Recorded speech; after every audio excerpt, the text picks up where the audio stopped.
All right, let's hit it again. Up against Chaos 1998, running Kumena, Tyrant of Orazca. I'm definitely keeping my hand. This hand is badass. Baleful Strix and Vampiric Tutor. Super solid. Let's see what he's doing. He's going first. Playing his Merfolky deck.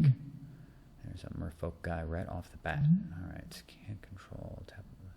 Okay. All right, well, not too bad. As long as he doesn't have acceleration, that's the thing I'm really afraid of here. This will be an interesting sort of battle of creatures. I expect that I'll probably blow him out with a timely deluge at some point, given that I've got Vampiric Tutor in my hand. All right, I'm just going to play Bloodstained Mire and chill. I'm not going to be fetching mana with that. I think I'm just going to let him overextend here. Play a bunch of guys and then blow them all up with Vampiric Tutor, or with Deluge.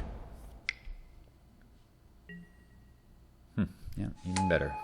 Sure, dude. Greaves up.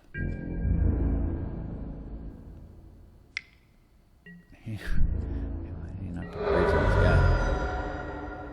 Just didn't feel like it. Okay.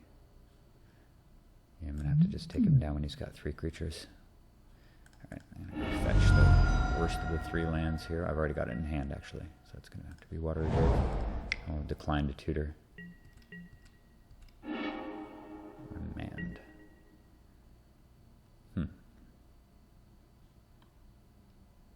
Okay.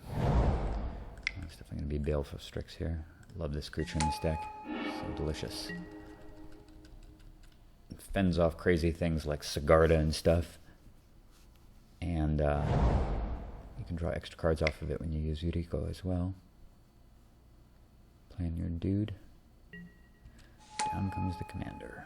That's fine. Little do you know, it will not protect you.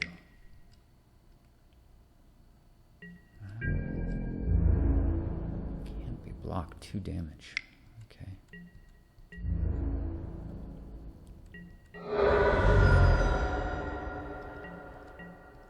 It's so funny how just macro. It's so funny just how you don't really even care about.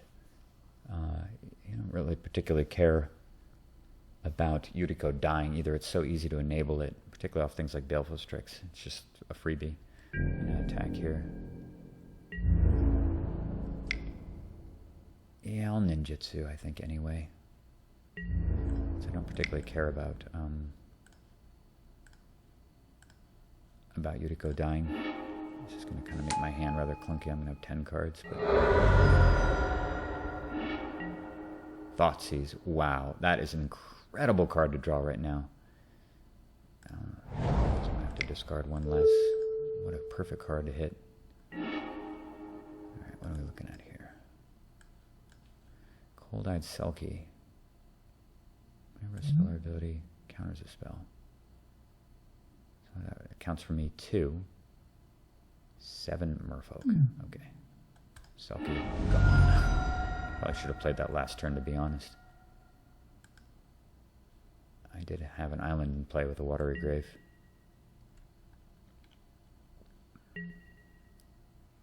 It'll be interesting to see how much the presence of Yuriko will affect his decision to attack me with stuff in the future. Let me close this off a little bit. Oh, plenty of black mana. I don't really feel like Sunken Ruins is all that useful right now. I'm going to throw that away and keep the island just for Shackle's potential later on. It's not pressuring me at all. Yeah. This is kind of the perfect time to deluge, I think.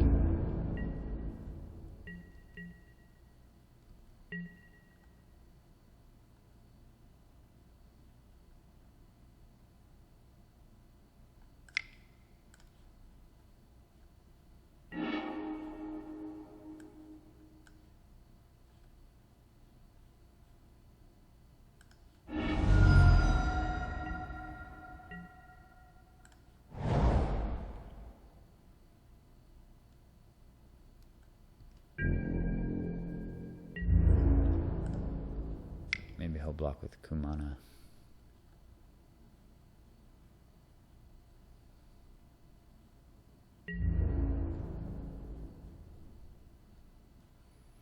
That was nice of him.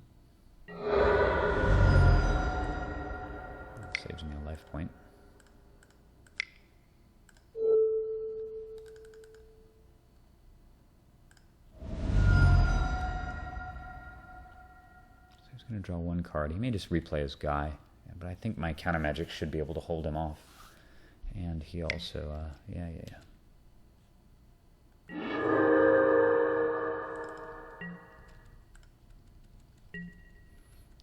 He's probably going to have the 5th mana source. I think he already has one in hand. But I've got some serious playback here in the form of Necro and Baleful Strix as well. Sure. Let's play his guy. Well, he's suffering from blue-black problems. Things like lightning graves and the mana artifacts are as problematic. Slate of Ancestry. He gets described. Sure, I take 2 damage. That's fine.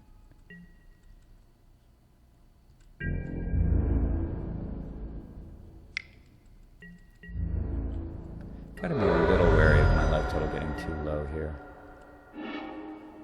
Tezzeret the Seeker. Can't play it yet, unfortunately, because of Sunken Hollow. Guess I'll just play Baleful Strix. Hopefully I can just trap him under the orb. He tries to tap out to play something big and I can remand. Our Mana Leak was super timely as well.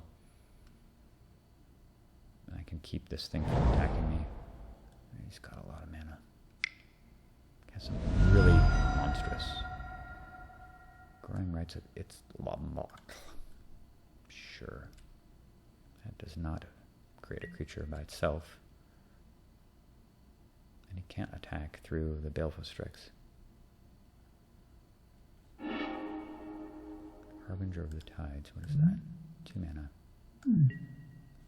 What the hell? Why would he not attack? I mean, why would he not cast Harbinger of the Tides? I don't understand. And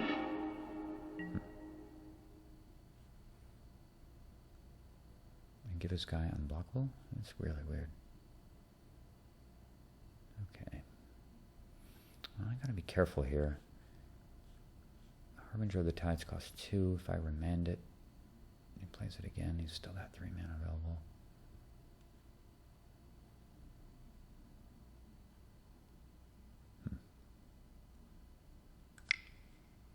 There's no way to get back Toxic Deluge now that Jace is out of the deck. That's something I need to reconsider, actually. I'm just going to play Divining Top here. I'm not going to gamble. I really need to be able to counter twice on the next turn. I'm just going to wait.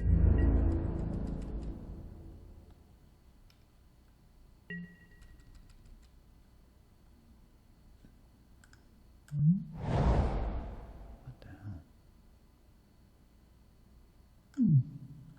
More land. You got something really big and greedy. Like Paradox Engine.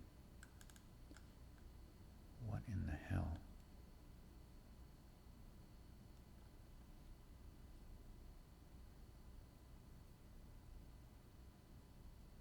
Okay. What do I do here? Do I Mana Leak this? And slam Tezzeret on his head? I think that's probably the plan, right? Yeah, I'll Mana Leak this.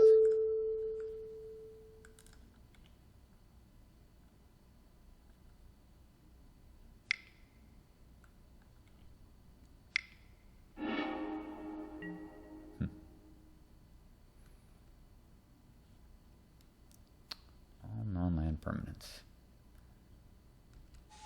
Sure.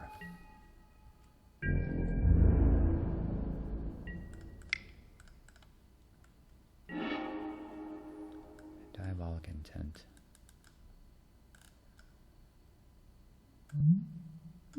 Definitely don't want that. I don't think I want Diabolic Intent either. I just want the Scalding Tarn.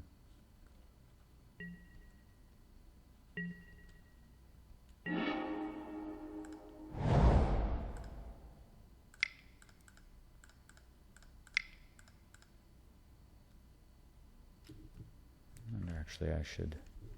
And I'm going to reshuffle anyway, so let's see.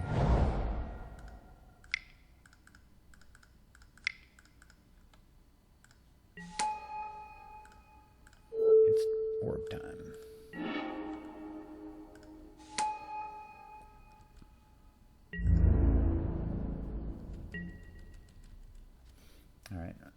not have another island. Hopefully he untaps the Ancient Tomb. Alright, that's not an island. That's a very critical turn there.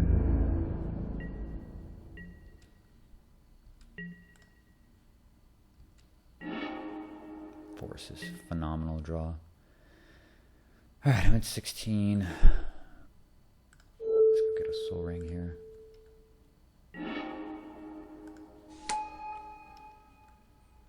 I'm just gonna wait around a bit.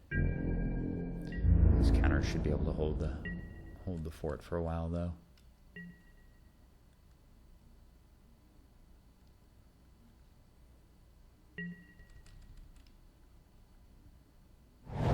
One thing I've noticed playing this deck is that my opponents tend to, it's interesting, he's got that.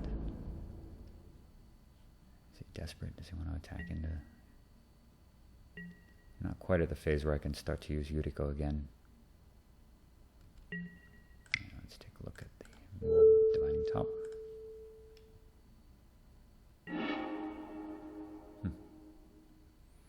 That's really good actually, these are both great cards. Huh. Well, do I really want the land? I don't know, I can tap it for black though, I don't have to actually have to reshuffle. Alright, I'm gonna do this.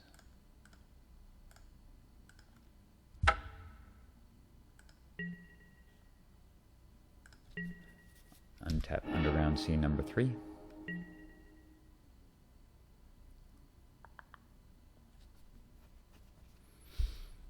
Yeah, I think I'm going to first put down the...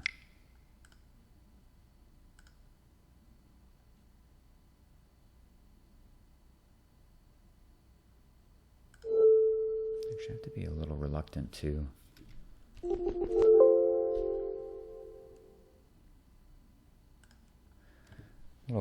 actually get the blue card out of my hand. How important is Glenlanda Archmage anyway? I know he has got that 2 mana dude. He could actually try to play it at the end of the turn as well. So I'll just be remanding it back to his hand. I do need the Force of Will then, because I don't want to lose Tezzeret. Tezzeret's really important. Ideally, I need to build Tezzeret up to 3, and then I can start using Jitte, or I can use the sword. I could get Mox Diamond here. That's not a bad choice. How important is top? Yeah. I'm gonna go get Mox Diamond. Let's get some more mana underneath the... Not quite ready to attack yet.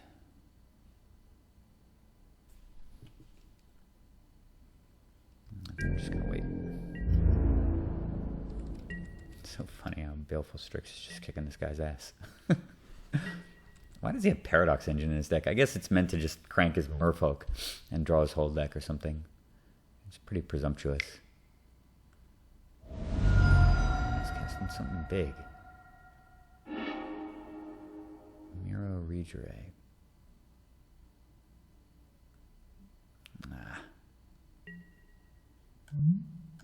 Whenever you cast a Merfolk spell. Okay, but that doesn't actually trigger. So he gets to scry.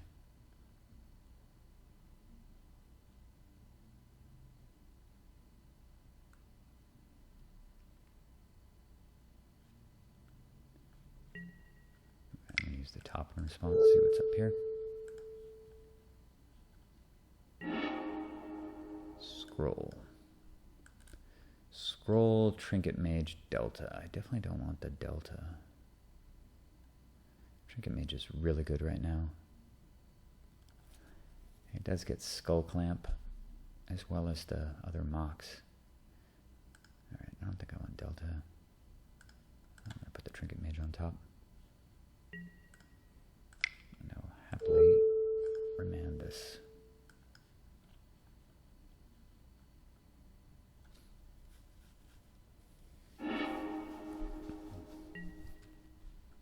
Paradox Engine not doing a whole lot right now. He's going to replay the Regere. And it's time to pull the trigger with Mr. Glenalendra.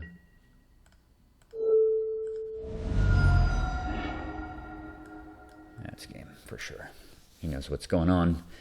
Tezzeret taking over the game. This is an awesome game. Just sort of incremental advantage. It's kind of funny with this Yuriko deck. It's so dominant, and you're often in a seat of power for the whole game. When I first started playing it, the first bunch of games I played, I was sitting there really questioning whether the deck was good at all, because every game seemed like such a struggle. And I was used to playing decks like Brea and Nin the Pain Artist, where you just have an overwhelming board presence early and you just demolish them with your stuff. And Yuriko it's subtle. I'm basically always ahead in many of these games, although I guess some of the last few games I actually haven't been ahead. But you just sort of have this incremental inevitability. There's a lot of creativity in how to play the deck. Actually, it's quite fun to use. And it just winds up finding the tools to win practically every single game. This game was just sort of coming together bit by bit. But the next turn I was going to be able to play Yuriko in a nice little safe window when he was completely tapped out. Start drawing cards, replay the Baleful Strix, draw more cards, use the Trinket Mage to go get a Skull Clamp and clamp away stuff. And anyway, just pull so far ahead he couldn't do anything. And of course I always had Necro waiting in the wings regardless. But pretty awesome game to demonstrate the various tools inside the deck. And I'm really enjoying playing it, particularly in this new format where I don't have to stress and worry about whether or not my replays are going to work. And in fact, the last amazing game that I played, the game against the Sigarda guy, the replay failed. It desynced it around the 4th or 5th turn of the game, and you guys never would have been able to see it. So, woohoo! I love this new format, and I will see you soon.